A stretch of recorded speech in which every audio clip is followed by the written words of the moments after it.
Bismillah ar-Rahman ar-Rahim. Welcome to the course of Fundamentals of Public Administration. Course code is MPA 406 and today the lecture is number 30. So as you all know that before we move on towards our today's topic of discussion, let us have a brief reflection of our previous lecture. Okay, in our previous lecture we talked about change. We talked about various factors of change, like for example, how we can bring positive changes in the public sector of Pakistan, how we can improve organizational effectiveness. Particularly in our previous lecture, we talked about there are different ways, with the help of those different ways or methods, we can minimize resistance to change.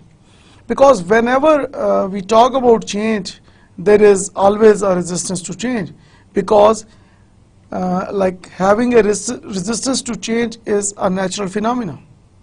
Now people who resist change, of course they have a reason and they have a logic, and of course there are certain root causes. So so after like the research explored that there are different methods, with the help of those methods we can minimize resistance to change. And the most important method we discussed in our previous lecture is of communication. So of course we can minimize resistance to change when we communicate with our fellows, when we communicate with our juniors, seniors, team members. So when we communicate, of course people they discuss their doubts, they discuss their confusions, they discuss their worries. So when they discuss different things, that whatever that comes in their mind, so meaning that that results in reduction of resistance to change. Then we discussed another method, like for example stress management. People have stress whenever they have like they are asked to go for change. Like for example, if you have certain job responsibilities and next day your manager asks you to like do some other work, so there is some change in your job responsibilities, or maybe there are certain change in your working methods. So you will definitely feel a kind of stress there, because most of us are used to our routines. Most of us, prefer the familiar over the unfamiliar. Because in our previous lecture, when we talked about the psychology of change, we discussed already that when somebody asks you to, like for example, go for change, so we prefer the familiar over the unfamiliar. For example, if a method is completely new to the sector, if the method is new in the world, so we have a natural resistance to change, so level is very high. But if that new method is new to your organization, but it is being used in your sector, in your country, so there you have medium level of resistance to change. So meaning that we are used to routines, we have developed certain habits, and of course when we are asked to come out of those habits, we have stress in most cases. So there is a need of stress management. So we go for like different stress management techniques, and then we try to overcome the stress of our employees, and once we are able to do that, we can minimize their resistance to change. Of course, we talked about other methods to minimize resistance to change in our previous lecture, like for instance training. Now training is an ongoing process. Like improvement is an ongoing process. So there are no two different opinions on the significance of trainings. So training means what? Training means learning existing job skill requirements.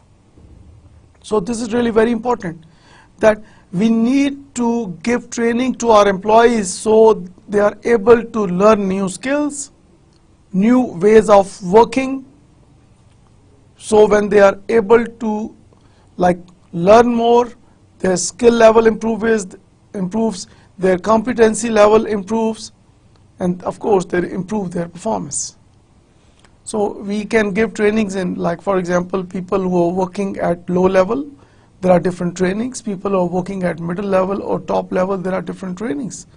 So for trainings, we need to go for skill gap analysis. So how you do that skill gap analysis? There is actual performance and then there is desired performance. Now actual performance जो कि आप deliver कर रहे हैं अपनी organization में, आप perform कर रहे हैं, और desired performance वो है जो आपका manager, आपकी organization आपसे expect कर रही है. So in most cases what we observe that there is a gap between the actual performance and desired performance. तो वो जो बीच में gap है, उस gap को identify करने के लिए we use different methods, like for example interviews, questionnaires, experiments, observations, simulation exercises. So there are different methods available to find out that what are the root causes of that gap.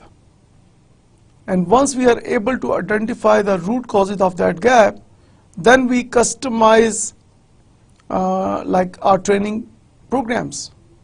We offer trainings in those areas which are really need of that employee. So we go for need-based trainings. So this is really very important. So when we provide training to our employees in their needed areas, they feel more satisfied and they feel more comfortable, and of course the result is reduction in resistance to change. We talked about other methods, and finally we talked about coercion. Okay, when all methods fail to minimize the resistance to change, we go for coercion. So we use our force, we use our authority, even we may terminate or suspend our employees. So this is the last method before using any termination or suspension decision. So we go for trainings, we go for better communication, we go for stress management. So we have used all methods, and if the result is not as per our desires, we go for coercion. Then in our previous lecture we have also talked about aspects of attitude, like we discussed that why people have a certain attitude. We discussed the reasons of that, and then how we can change the attitude of our employees. We have also discussed in our previous lecture. Now let us move on towards our today's topic of discussion, and that is budget. Now, why organizations need budget? This is really a very important question we need to ask ourselves. A household is a small economy which uses inputs and gives output in the form of services that it provides. So जब हम बात करते हैं एक household की, तो it's a small economy की हम एक एग्जांपल दे रहे हैं यहाँ पे, जहाँ पे इनपुट्स हैं और यहाँ पे एक आउटपुट्स वो दे रहे हैं कि लाइक फॉर एग्जांपल आपके इनपुट्स क्या होंगे और आपके आउटपुट्स क्या होंगे. Similarly, when we talk about organizations use inputs and process inputs to give outputs. Now what are those inputs? I hope that you remember those different type of resources every organization needs. So whatever the size or type of organization, whatever the objectives of that organization, every organization needs resources, and those resources are human resource, financial resource, physical resource, and information resource. So these 4 resources are required as an input, and of course then we go for administration functions, like for example planning, organizing, leading, and controlling. So we are using those administration functions.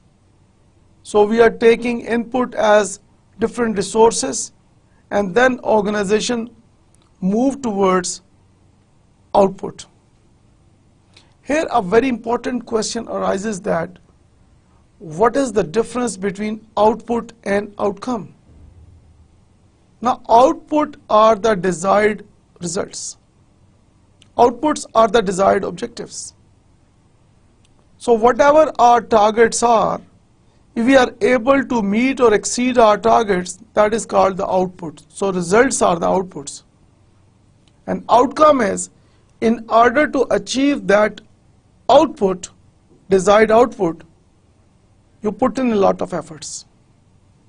You put in a lot of smart work. And that results in your skill improvement, that results in your more competency, that results in your performance enhancement, and that is called your outcome. So organizational responsibility here is to ensure that इस input process output equation जो हम दे रहे हैं, input process and output, तो it is the major responsibility of the organization to ensure that कि output के साथ साथ outcome पे भी focus करे, ताकि in order to compete in the market, outcome is really very important. Organization need to control the use of resources to ensure that these are utilized for the purpose of achieving the goals of organization. Now again, very important, that it is really very important because we do not have unlimited resources, particularly when we talk about Pakistan. So when we talk about the public sector of Pakistan, we see that we do not have unlimited resources. So all the organizations, it is their major responsibility to ensure that they are fully utilizing these resources and they are allocating these resources as per their goals. Now, how one organization can allocate these resources in an adequate manner? Now, this is really a very important question. For that purpose, of course, we need to look at the strategic plans of our organization. So what are the strategic plans? What are the long-term plans? What are the short-term plans? And what are the goals and objectives? So for instance, we have different departments in an organization, and each department has certain goals and objectives to achieve. Each department has a certain role towards the effectiveness of their organization. So according to the responsibility level, according to the contribution of that particular department, according to the real needs of that department, resources are allocated on merit basis. And because the organization or the administrator, they want to get the best out of their people. They want to utilize fully all of their resources. Budgets also indicate what the organization plan to do in future. Now, when you look at the budget of any organization, it will also tell you that इस organization की future direction क्या है. So जो आपके long term plans हैं, उसकी direction जो है वो आपको पता चलती है from the budget plan of an organization. क्योंकि when you are allocating resources, जो अभी हमने discuss किया, कि you allocate resources as per the goals and objectives, for example, of a department, तो उन goals and objectives को achieve करने के लिए of course आप allocate करें, तो allocations जो हैं वो goals and objectives, like for example, how do we differentiate goals and objectives here? Goals means your long-term plans and objectives are your short-term. And objectives are coming out of the goals. तो आपके जो long-term plans क्या हैं, of course long-term commitments क्या हैं, और उसी तरह की long-term commitment के हिसाब से you allocate resources. And that of course shows us the future picture of that organization कि ये organization किस तरफ को जा रही है. Now continuing our discussion on budget, for any organization, financial resources are an important input to the running of organization. Of course, जब हम बात करते हैं 4 type of resources की, जो कि अभी previous slide में हमने discuss किया, financial resource is one of the most important resource, and for adequate running of an organization, financial resource has a vital role here. Like for example, you need to pay salaries to your employees, you need to purchase raw material, you need to like outsource different activities. So your organizational is involved in various type of activities. So in order to perform all those activities, we need financial resources. Organization generates resources to make expenditures to produce goods and services. So another very important role here, that organization is not only using resources, organization is also generating resources in order to make expense, to produce goods and services. So every organization, they have a purpose. They have a vision, they have a mission, they have a goal, they have an objective. Private organization price their product or services on the basis of value of the product or service and cost in producing product, and in this way generate income. So talking about the private sector, they are focusing on those customers who have that purchase ability. So private sector is focusing on the selected customers because they are producing products and providing services as per market needs and wants, number one. And then private sector is also looking at the purchasing power of the target market and then providing their products and services to the target market and making profit out of it.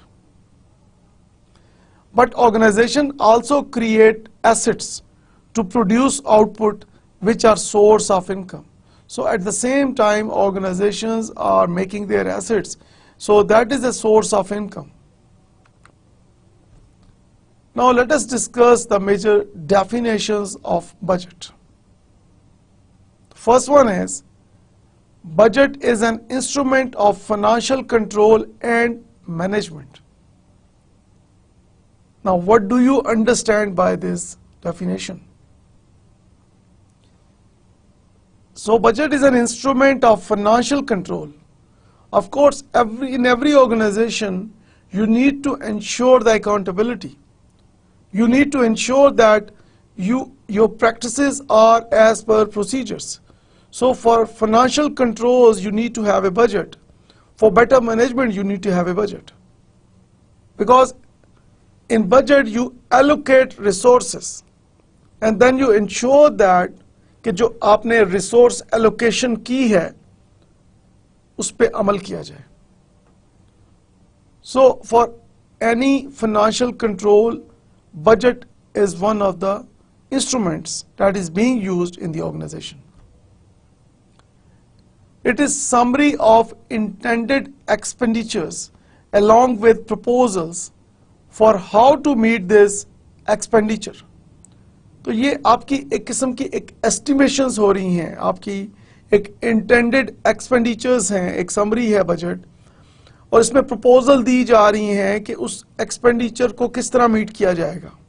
So it means कि आपने estimate किया, आपने बताया कि आप अपने आने वाले दिनों में, आने वाले महीनों में, आने वाले सालों में आपने क्या क्या एक्टिविटीज़ करनी है, और उन एक्टिविटीज़ को परफॉर्म करने के लिए आप एक डिफरेंट प्रपोजल्स देते हैं कि जी किस तरह उन एक्सपेंसेस को मीट किया जाएगा जो डिफरेंट एक्टिविटीज़ को परफॉर्म करने के लिए रिक्वायर्ड है।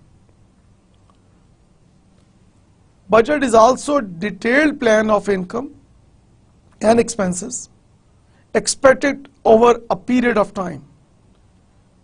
So in short, बजट एक आपका डिटेल्ड प्लान है जो आपके इनकम और एक्सपेंसेस को शो कर रहा है, जो कि एक्सपेक्टेड है ओवर ए गिवन टाइम फ्रेम, कि आने वाले 1 साल में, 6 महीने में, 1 माह में, 3 माह में आप देख रहे हैं कि आप monthly, quarterly, by annual, annual, yearly जो आप प्लान्स बना रहे हैं, तो आप देख रहे हैं कि आपका एक डिटेल्ड प्लान है कि आपकी इनकम क्या होगी और आपके एक्सपेंसेस क्या होंगे, उसकी आप एक डिटेल्ड प्लान आप दे रहे हैं। Budget also provides guidelines for managing future investment and expenses. Of course, budget is really very important when you talk about investment and expenses, because आपकी फ्यूचर इन्वेस्टमेंट क्या होगी, आपकी फ्यूचर एक्सपेंसेस क्या होंगे, उसकी जो गाइडलाइंस हैं, जो इंस्ट्रक्शंस हैं, वो बजट से आपको आ रही हैं कि आपने फ्यूचर में कहाँ कहाँ इन्वेस्ट करना है, आपके कहाँ कहाँ एक्सपेंसेस होने जा रहे हैं। तो तमाम गाइडलाइंस, तो पीछे जो हमने इसी स्लाइड में बात की फर्स्ट बुलेट में, so budget is an instrument of financial control. तो इसको जब आप लिंक करेंगे यहाँ पे लास्ट बुलेट के साथ कि ये फ्यूचर इन्वेस्टमेंट और एक्सपेंस के लिए गाइडलाइंस दे रहा है आपको, so that ensures your financial control in the organisation with the help of a budget. Now we will talk about different components of public income. Just as households have income, governments also have source of income. हम जब किसी भी government की बात करते हैं तो they have different sources of income. Like सबसे पहले एक सिंपल हम एग्जांपल लेते हैं कि आप अपने घर में आपकी क्या इनकम है। Like फॉर एग्जांपल आपके घर में सोर्स ऑफ इनकम क्या है, लाइक आपके पेरेंट्स हैं, आपके एल्डर्स हैं, आपके गार्डियन हैं, तो जो इनकम आपके घर में आ रही है, जो इनकम आप मुख्तलिफ सोर्सेज से अर्न कर रहे हैं, that is your house hold income. इसी तरह से गवर्नमेंट को भी रन करने के लिए, मुख्तलिफ एक्टिविटीज को परफॉर्म करने के लिए they need to have income. So यहां पे हम डिस्कस करते हैं कि गवर्नमेंट को भी they need to have incomes as a source, उनको चाहिए। And then the source of income for the government is taxes. जैसे हाउस होल्ड में हमने बात की कि आप जॉब करते हैं, आपको सैलरी मिल रही है, so that is your source of income. तो गवर्नमेंट के लिए source of income is called the taxes. So taxes are of various types. जब हम बात करेंगे कि इसकी डिफरेंट टाइप्स हैं, so besides taxes, government have non-tax receipts as well. Now, continuing our discussion on the components of public income, following, as you see in the slide, okay, following are the components of government income. The first one is the taxed receipt. Now, it can be divided into direct and indirect taxes. Okay, talking about indirect tax. Now here you see the example that जो मुख्तलिफ product के consumers हैं या मुख्तलिफ services के users हैं, जब वो प्रोडक्ट परचेज कर रहे हैं या सर्विसेज को यूज कर रहे हैं, they are paying taxes and that is called indirect tax. Whereas जो इनकम हम अर्न कर रहे हैं मुख्तलिफ सोर्स से, उसके ऊपर गवर्नमेंट जो है वो डायरेक्ट टैक्स चार्ज कर रही है। So you might have purchased a bottle of Coke और some other drink on which the price is written plus tax. Like for example we have a sales tax, The sales tax is indirect tax. Like for example, आप कोई भी product लेते हैं, आप Coke ले रहे हैं, आप लाइक फॉर एग्जांपल कहीं से टी बैग्स ले रहे हैं, आप शूज़ परचेज कर रहे हैं, आप इवन कंप्यूटर्स परचेज कर रहे हैं, आप कोई रेस्टोरेंट में जाके आप खाना खाते हैं. सो wherever you go, whenever you use any product or you use any service, you are paying indirect taxes in the shape of sales tax. So sales tax is one example of indirect tax. Now talking about use of taxes, during the Mughal period and later British period, government pursued the policy of laissez-faire, meaning leave alone, which meant that government chooses not to interfere with the economy or society. Now this is really surprising for us. So when we talk about the Mughal period and then later British government period, we see that the government choose not to interfere with the economy or society. तो government ने कहा कि society के साथ interfere ना किया जाए, economy के साथ इंटरफेयर ना किया जाए और चीज़ों को एज इट इज़ जाने दिया जाए. The taxes that were collected were for the purpose of defense or law and order, and the welfare concept was non-existent. Again, a very important thing here we are going to discuss now, that defence के लिए and law and order situation के लिए taxes collect किए जाते थे, लेकिन welfare of the people ये concept नहीं था, and that was almost non existent, जिसकी वजह से टैक्सेस की तरफ गवर्नमेंट का फोकस नहीं था. Now we are going to discuss the principal purposes of taxation in Pakistan. The governments of today have many sources of income, but taxes remain an important source of income. Government के पास बहुत से sources of income हैं, but these taxes, again I will re-emphasize that taxes are the major important source of income for the government of Pakistan. Today, government's expenditures have also increased manifold. आप किसी भी government को देख लें, you see that कि उनके expenditures बढ़ गए हैं. Like for example, किसी भी गवर्नमेंट को रन करने के लिए आपको मुख्तलिफ ऑफिसेस की ज़रूरत है, आपको मुख्तलिफ एक्टिविटीज़ परफॉर्म करनी है. So in order to perform all the required activities, all four resources are required: human, financial, physical, information. तो जब ये तमाम resources आपको required है, तो of course government need money and they have expenses.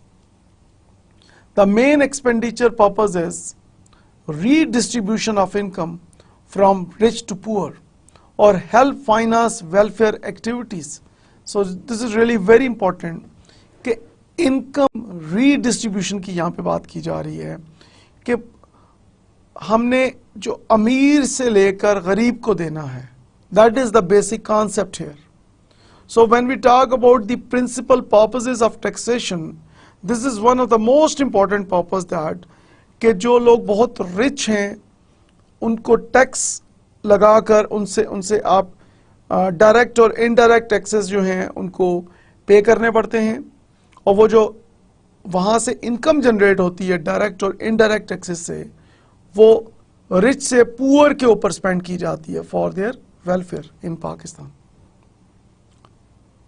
Another purpose is to achieve economic objectives such as control of inflation, economic growth, employment and reduction of balance of payment deficit. Now this is really very important कि जो economic objectives हैं, and the most important thing is control of inflation, महंगाई को control करने के लिए. पाकिस्तान की economy को स्ट्रॉन्ग करने के लिए, एम्प्लॉयमेंट जनरेट करने के लिए और बैलेंस ऑफ पेमेंट डेफिसिट को बैलेंस करने के लिए, this is really very important that taxes are mandatory. Like for example, जब टैक्सेस लगाए जाते हैं, गवर्नमेंट अर्न करती है इनकम, तो जो गवर्नमेंट अर्न कर रही है इनकम, उस इनकम को फिर यूज किया जाता है for example welfare of the people of Pakistan. मुख्तलिफ इंडस्ट्रीज लगाई जाती हैं, मुख्तलिफ ऑर्गेनाइजेशंस को डेवलप किया जाता है, जो एग्जिस्टिंग ऑर्गेनाइजेशंस हैं उनके ऑपरेशंस को, उनके नेटवर्क को एक्सपेंड किया जाता है, and that results in employment generation.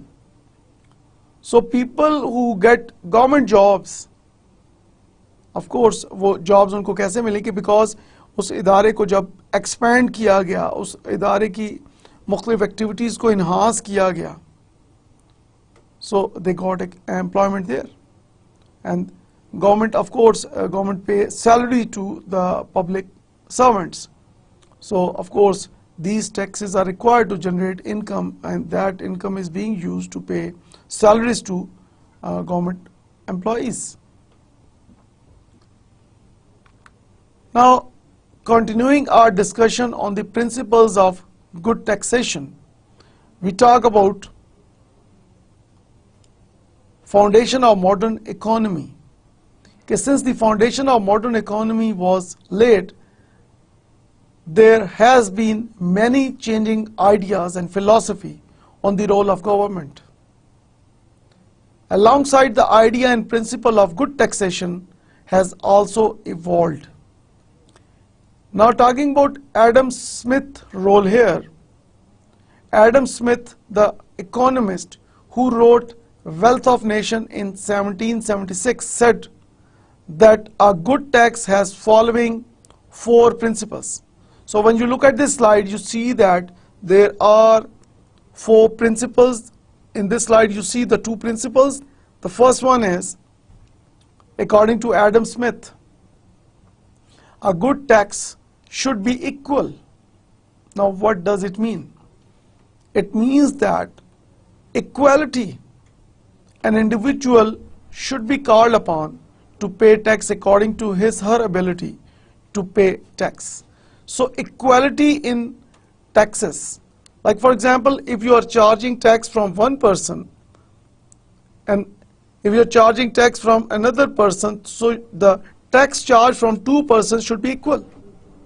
If you are charging different taxes from different persons having the same income level, this is unfair.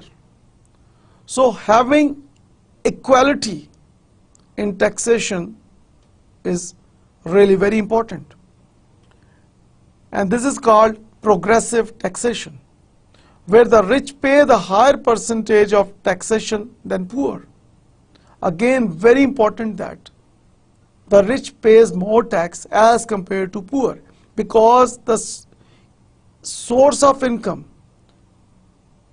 is high in case of rich and the income is low in case of poor.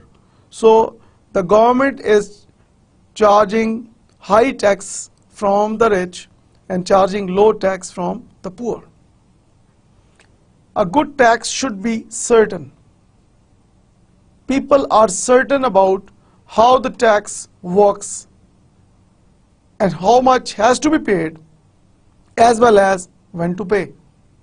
So there should be a condition of certainty. People should exactly know कि उन्होंने tax कब देना है, कितना tax देना है, कैसे tax देना है, और ये जो टैक्स लिया जा रहा है इसको गवर्नमेंट ऑफ पाकिस्तान कहाँ पे यूज कर रही है. So these things are really very important. तो जब हम टैक्सेशन सिस्टम की बात करते हैं, प्रिंसिपल्स की बात करते हैं, तो according to Adam Smith this is really very important that we should have the trust of people जो टैक्स दे रहे हैं. सो ऑफ कोर्स यहाँ पे ये चीज मैं ऐड करता चलूं कि when we have the trust of people on the taxation system, they are more willing to pay taxes. And when people have uncertainty about taxation system, so उनका motivation level decline होता है and most of them are unwilling to pay the taxes.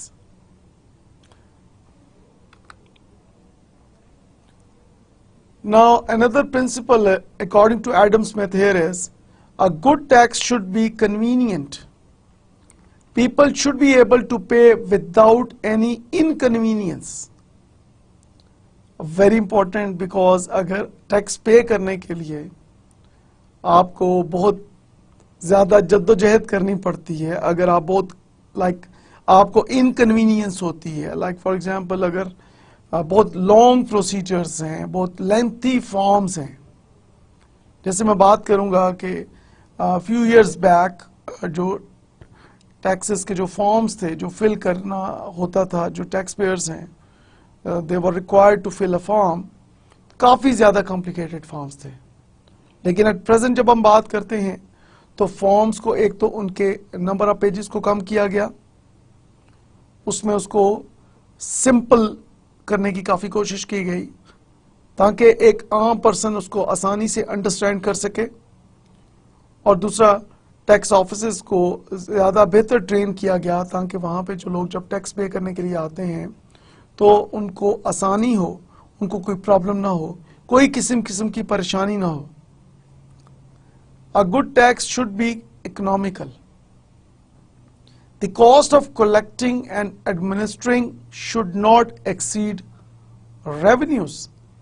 ये ना हो कि आपने 100 rupees tax जो है वो रिसीव करना है गवर्नमेंट ने, और 100 रुपीज़ टैक्स लेने के लिए अगर आप 100 से ज़्यादा स्पेंड कर देते हैं तो it means that is not economical.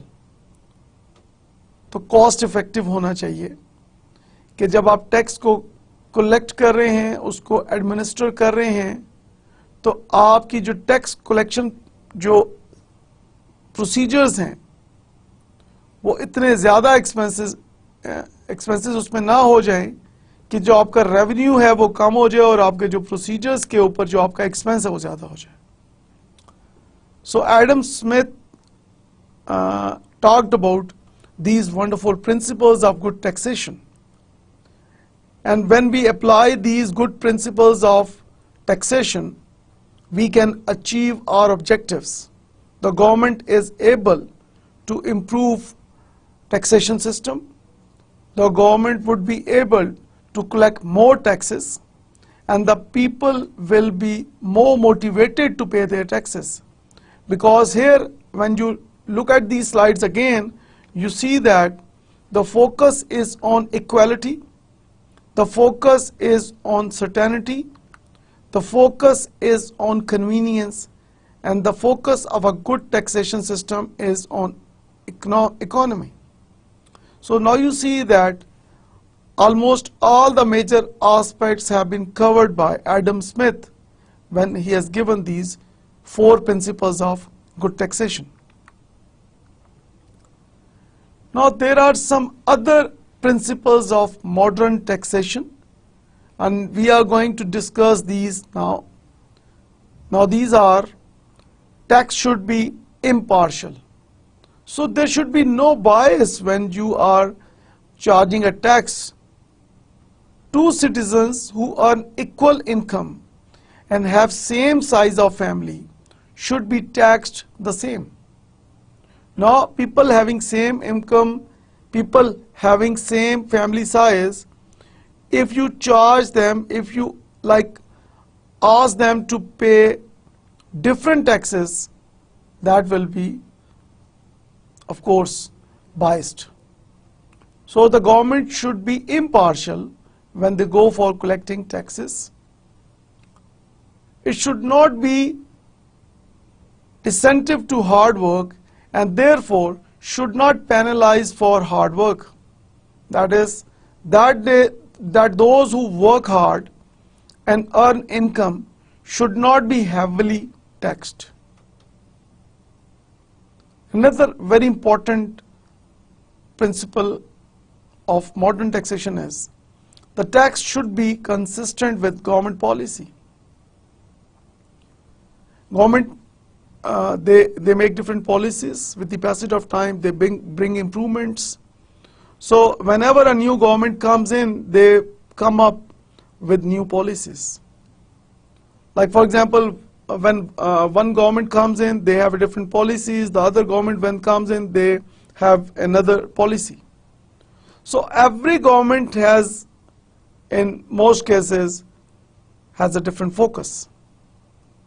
Now, if for example the government is trying to reduce inflation, it should not pursue the policy of taxation which increases demand too much in the economy. तो definitely अगर government चाहती है कि वो inflation को कम करे इन पाकिस्तान, तो they should not go for increasing the demand. Of course, if you go for increasing the demand, the inflation rate will go up.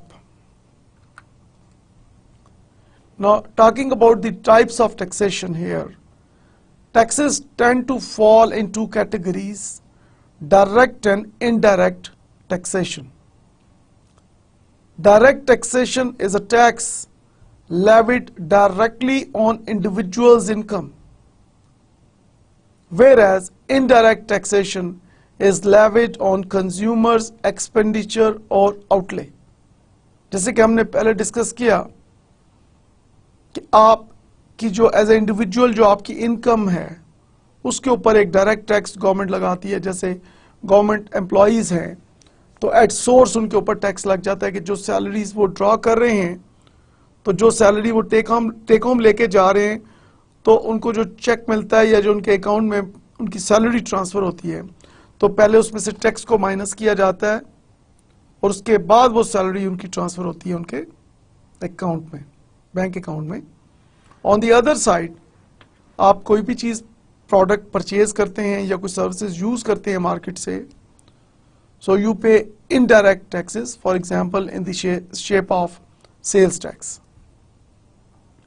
Now when you look at this slide, you see that these are the different types of taxation.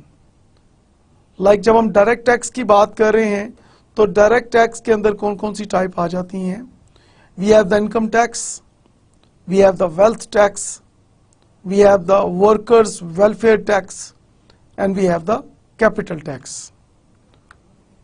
Now talking about the indirect taxes, we talk about custom duty, we talk about sales tax, and we talk about excise duty. Now in previous slide जो भी हमने discuss किया कि slide में अगर आप देखें कि डायरेक्ट टैक्सेस क्या हैं, कि जो डायरेक्ट जो आपका इनकम जो आप अर्न कर रहे हैं, आपकी इनकम के ऊपर डायरेक्ट टैक्स लगा दिया गया और एट सोर्स आपसे वो लिया जा रहा है. On the other side, like for example custom duty, कि आप दूसरे मुल्क से कोई चीज़ आप प्रोडक्ट लेके आते हैं पाकिस्तान में, तो उसके ऊपर टैक्स लगा दिया गया. फॉर एग्जांपल ऑटोमोबाइल्स, कि अगर आप बाहर से कोई कार लेके आते हैं या बाहर से कोई कार मंगवाते हैं आप, तो उसके ऊपर गवर्नमेंट जो है वो आपको कस्टम ड्यूटी चार्ज कर रही है. अगर आप बाहर से कोई चीज़ इंपोर्ट करते हैं तो उसके ऊपर एक कस्टम ड्यूटी है, एज पर रूल्स जो भी उसके ऊपर टैक्स होगा वो आपको देना है. सेल्स टैक्स, जैसे हमने पहले डिस्कस किया कि जो भी products and services consumers use कर रहे हैं उसके ऊपर वो सेल्स टैक्स दे रहे हैं. कि लाइक फॉर एग्जांपल अगर आपने 20 रुपीज़ की कोई चीज़ ली है तो उसके ऊपर एक आपका सेल्स टैक्स है जो आप उसके ऊपर दे रहे हैं. So product price plus sales tax amount is equal to total जो आपने पे करना है. एंड देन एक्साइज ड्यूटी आप पे करते हैं in the shape of indirect taxes. Now talking about the non-tax revenue here, income from property and enterprise. Of course, government of Pakistan, they are like earning income from various sources with the help of taxes on property as well. कि मुख्तलिफ properties के ऊपर आपने tax लगाया हुआ. like for example, आप का एक घर है और उसमें कितने मरले का वो घर है, उसका कितना साइज है, कितने स्क्वायर फीट का वो घर है, सो उसी हिसाब से गवर्नमेंट ने उसके ऊपर टैक्स लगाया हुआ है। उसमें डेफिनेटली एग्जम्पशंस भी हैं, कुछ छोटे घरों के ऊपर एग्जम्पशंस हैं, या कुछ ऐसे लोगों को जो कि टोटली उनके पास एक ही घर है। सो एक डिफरेंट क्राइटेरिया दिया हुआ है। सो हर गवर्नमेंट ने, फेडरल गवर्नमेंट ने और प्रोविंशियल गवर्नमेंट्स ने डिफरेंट क्राइटेरियाज दिए हुए हैं कि अगर आपके पास इतना आपके पास प्रॉपर्टी है, या अगर आपके पास इतना बड़ा घर है या छोटा घर है या एक दरमियानी साइज का घर है, तो उसके ऊपर कितना टैक्स है। So there is a procedure for that. Profit from railways, profit from Pakistan telecommunication company limited, profit from post offices, and miscellaneous like foreign travel, passport fee, airport tax, sale proceed on oil and tax, etc. So now you see that कि these are the non-tax revenues कि government जो है मुख्तलिफ areas में से taxes जो है वो लगा के वहाँ से इनकम जनरेट कर रही है। कि like for example airport tax है, या कोई भी आप पासपोर्ट फी है, आप पासपोर्ट लेते हैं तो उसका एक टैक्स आपको देना होता है, and things like that. So the government of Pakistan levies all the above type of taxes. Now let us discuss what are the advantages of a good direct tax. So these are the advantages. We are going to discuss these one by one. And the first one is direct taxes tend to be progressive. जो direct taxes हैं आपको development की तरफ लेके जा रहे हैं, so it's really a major source of income for the government of Pakistan. और डायरेक्ट टैक्सेस डेफिनेटली जब गवर्नमेंट ले रही है तो उसको एक तो कलेक्शन के में आसानी है, एंड द कलेक्शन के साथ साथ डेफिनेटली डायरेक्ट टैक्सेस में गवर्नमेंट जब टैक्सेस ले रही है तो वो गवर्नमेंट इसको welfare of the people of Pakistan के लिए यूज कर रही है। तो जितने ज्यादा डायरेक्ट टैक्सेस होंगे उतना ही बेहतर government of Pakistan can work for the welfare of the people of Pakistan. People in the higher income groups pay greater taxes than poor people. That is, income tax is graduated so that high income earner pays a larger tax. Of course, higher the income, higher the tax. तो जो लोगों की income ज्यादा है वो ज्यादा tax देते हैं डायरेक्ट टैक्सेस, और जिन लोगों की इनकम कम है पाकिस्तान में वो कम टैक्सेस दे रहे हैं as per existing rules. Okay, talking about projected wealth tax, जिन लोगों के पास जितनी पाकिस्तान में जितनी ज्यादा वेल्थ है उसी हिसाब से उनके ऊपर टैक्स गवर्नमेंट ऑफ पाकिस्तान उनको चार्ज करती है। सो जिनके पास जितनी ज्यादा वेल्थ है एक खास अमाउंट से ज्यादा, सो उसी हिसाब से उनके ऊपर टैक्स जो है उनको चार्ज किया जाता है। So it is cheap and easy to collect जब हम बात करते हैं डायरेक्ट टैक्सेस की, बिकॉज आप सोर्स के ऊपर उसको चार्ज कर रहे हैं। And then consider for example pay system which is used to collect income tax from wages and salary earner. कि जैसे मैंने पहले बात की कि आप सोर्स के ऊपर चार्ज कर रहे हैं कि आपको जो सैलरी मिल रही है, जो आप अर्न कर रहे हैं किसी भी ऑर्गेनाइजेशन से आप जो सैलरी लेके आ रहे हैं, तो जो आपको तनख्वाह मिल रही है तो एट सोर्स वो डायरेक्ट टैक्स जो है वो आपसे ले लिया जाता है कि बिफोर इशुएंस ऑफ चेक और बिफोर मतलब salary transfers to your account, उससे पहले वो टैक्स जो है वो चार्ज कर लिया जाता है। So that is why we call it is a cheap and easy to collect method. क्योंकि चीप इस तरह है कि इसमें कोई बहुत ज्यादा प्रोसीजर्स इन्वॉल्व नहीं है, और इजी इस तरह है कि डेफिनेटली एक फिक्स्ड है कि पहले से गवर्नमेंट को उनके पास एक डेटाबेस है, उनको मालूम है कि कौन कौन से लोग कहाँ कहाँ जॉब कर रहे हैं और हर ऑर्गेनाइजेशन में कितने एम्प्लॉयज काम कर रहे हैं और उनकी कितनी सैलरीज हैं और उन सैलरीज पे टैक्स जो है उन्होंने कितना देना है। Now talking about the impact of taxation, so taxes have variety of impact as follows. जैसे स्लाइड में आप देख रहे हैं, on savings and investment, higher direct taxes reduce individuals and firms' ability to save and invest. Now this is really a very important impact of taxation. So जब आप higher direct taxes करेंगे तो definitely this goes to savings and investment, because higher direct taxes reduce individuals and firms' ability to save and invest. To a certain extent, it depends on how much of the increase in taxes is financed from savings and how much from consumption. So इसके different pros and cons हो सकते हैं यहाँ पे. So this is really very important कि savings और जो investment point of view से यहाँ पे इसको देखने की ज़रूरत है कि उसके taxation जो है उसका क्या impact है. Then talking about prices, on prices, higher direct taxes have deflationary effect on prices by reducing demand. However, trade unions may ask for higher wages to compensate for higher taxes, and effect of this will be inflationary. तो एक तरफ तो आप जब prices के ऊपर direct taxes लगा रहे हैं तो it has a impact कि जी आप demand जो है वो reduce कर रहे हैं. On the other side, जब आप बात करते हैं organizations की, different public sector की, खास तौर पे जब आप बात करते हैं तो वहाँ पे जो unions हैं, they ask the government कि उनकी salaries को increase किया जाए, क्योंकि आपने इधर price को ज़्यादा increase किया है direct taxes लगा के, तो आप उसके हिसाब से आप चाह रहे हैं कि हमारी wages salaries को भी increase किया जाए. तो एक तरफ तो अगर आप देखते हैं कि that is a deflationary effect. On the other side, there is inflationary effect. Now, talking about the impact of taxation on economy, higher taxation will, other things being equal, reduce demand in the economy, which will have deflationary effect on the economy. So this is really a very important impact of taxation when we talk about the economy of Pakistan. Now let us talk about the administrative control, and with this we are going to talk about administrative accountability.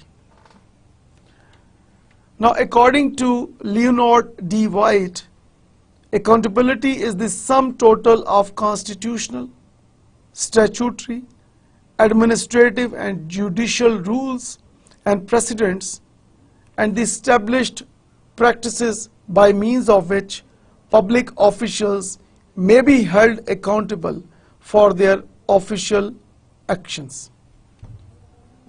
So in short, इससे हम क्या understand करते हैं कि जितने भी public servants हैं वो जो भी actions लेंगे they are accountable. At the same time, like for example, जब हम organization के heads की बात करते हैं, top management की बात करते हैं, administrator की बात करते हैं, तो they perform different functions. So in order to perform different functions, they take different actions. और जो implementation करते हैं, जिन actions को वो implement कर रहे हैं, जिन decisions को वो implement कर रहे हैं, उसमें accountability factor is really very important. So talking about administrative accountability, Leonard D. White further says that it refers to the formal and specific location of responsibility vested in a person. So here you ensure that कि जो person है जिसकी responsibility का level क्या है, कि like for example a person is working in an organization, so that person has certain responsibilities जो कि उसके designation के साथ link करती हैं. तो वो जो responsibilities उस person के designation के साथ link करती हैं, so higher the responsibility, higher the accountability. तो जितनी responsibility increase होगी, वैसे वैसे accountability भी increase होगी. While responsibility has a personal and moral connotation and is not necessarily related to formal status and power, accountability is also defined as the answerability of a person in organization. So in very simple words, accountability is also called answerability. कि आप जवाबदेह हैं, आप जो काम भी करते हैं अपनी ऑर्गेनाइजेशन में, आप जो एक्टिविटीज भी करते हैं, आप जो डिसीजंस भी लेते हैं, so you are responsible, you are answerable. आपसे पूछा जा सकता है कि आपने जो काम भी किया है वो क्यों किया है, उसके क्या बेनिफिट्स थे, आपने अगर कोई एक्सपेंस किया है तो वो आपने क्यों किया है, अगर आपने कोई डिसीजन इंप्लीमेंट किया है तो उसके क्या ऑब्जेक्टिव्स थे। So you are answerable to your all stakeholders, you are answerable to government. तो this is really very important that accountability factor should be there, because अगर अकाउंटेबिलिटी को इंश्योर ना किया जाए तो definitely we cannot expect good implementation and good decisions from the organization side. So accountability and responsibilities goes side by side. Now let us discuss the meaning of control. Accountability is a kind of management control. तो जब हम control की बात करते हैं तो first thing that comes in our mind is accountability. क्या आप कहते हैं कि किस तरह अपनी ऑर्गेनाइजेशन के अंदर एक बेटर कंट्रोल हो, किस तरह ऑर्गेनाइजेशन के अंदर आप इंश्योर कर सकते हैं, फॉर एग्जांपल फाइनेंशियल कंट्रोल को, जैसे हमने डिस्कस किया बजट्स में, जब हम डिस्कस किया हमने प्रीवियस लेक्चर में कि किस तरह से हम इंश्योर कर सकते हैं कि हमारी ऑर्गेनाइजेशन के अंदर एक बेटर एडमिनिस्ट्रेशन हो, बेटर कंट्रोल हो, एक फाइनेंशियल कंट्रोल हो. So we can do it with the help of accountability. Control is the process of ensuring that actual activities conform to established standards and laid down procedures. So this is really very important कि जब आप बात करते हैं control process की, तो control process इस चीज़ को इंश्योर करता है कि जो आपके लेड डाउन प्रोसीजर्स हैं, जो आपके एस्टेब्लिश्ड प्रोसीजर्स हैं, आप उसको फॉलो कर रहे हैं कि नहीं, क्या आपके एक्चुअल प्रैक्टिसेस क्या हैं और आपके प्रोसीजर्स क्या हैं, आपके रिटन प्रोसीजर्स क्या हैं. तो क्या आप अपने स्टैंडर्ड प्रोसीजर्स को, जैसे हम कहते हैं एसओपीज, स्टैंडर्ड ऑपरेटिंग प्रोसीजर्स, क्या आप अपने एसओपीज को फॉलो कर रहे हैं, क्या आपके जो एक रूल्स एंड रेगुलेशंस है आप उसको फॉलो कर रहे हैं. So control ensures that. And then talking about control, it helps managers to monitor the effectiveness of managers. Of course, कोई manager कितना effective है. Now effective means that the results oriented. कि when you are able to achieve your objectives, when you are able to achieve your goals, when you are able to achieve your targets, you are effective. So control really helps managers to become more effective. Now let us discuss different types of accountability. So there are two types of accountability mechanisms that organizations have to continue to achieve goals. These are discussed in this slide. You see that the first one is the internal control. Internal control is exercised either by supervisor over the subordinates within the chain of hierarchy or by other parallel agencies in the executive branch of government. So it consists of directing, regulating, supervising, advising, inspecting and evaluating. So internal control में आप क्या कर रहे हैं? In short, you are directing, you are giving instructions, you are regulating, आप regulate कर रहे हैं, तमाम चीज़ों को organize कर रहे हैं as per your regulations. Supervise कर रहे हैं, आप मॉनिटरिंग कर रहे हैं, and then advising, of course आप एडवाइज कर रहे हैं, यू आर मोटिवेटिंग, इंस्पेक्टिंग, आप इंस्पेक्शन कर रहे हैं, it is very close to supervision, and then evaluating, आप असेस कर रहे हैं कि क्या वाकई हम वही अचीव कर रहे हैं, क्या वाकई हम उसी तरह परफॉर्म कर रहे हैं जो कि हमारे एक डिजायर्ड हमारे स्टैंडर्ड्स से, क्या हम उसको फॉलो कर रहे हैं, नहीं कर रहे, हम अपने टारगेट्स की तरफ मूव कर रहे हैं या नहीं कर रहे. So you are doing that evaluation as well.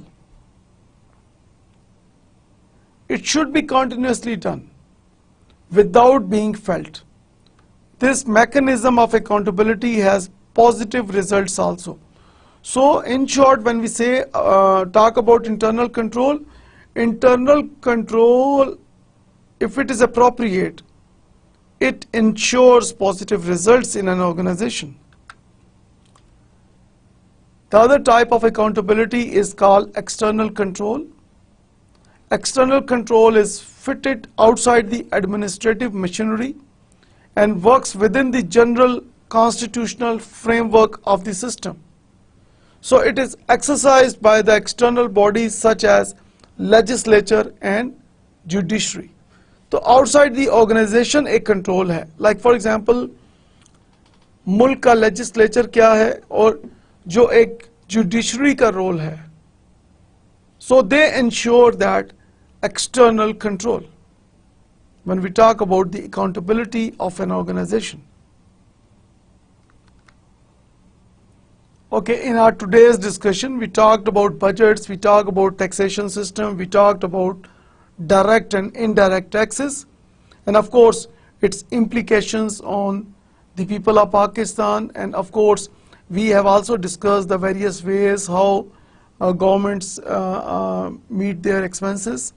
So, we have discussed all of these with the help of examples from the public sector of Pakistan.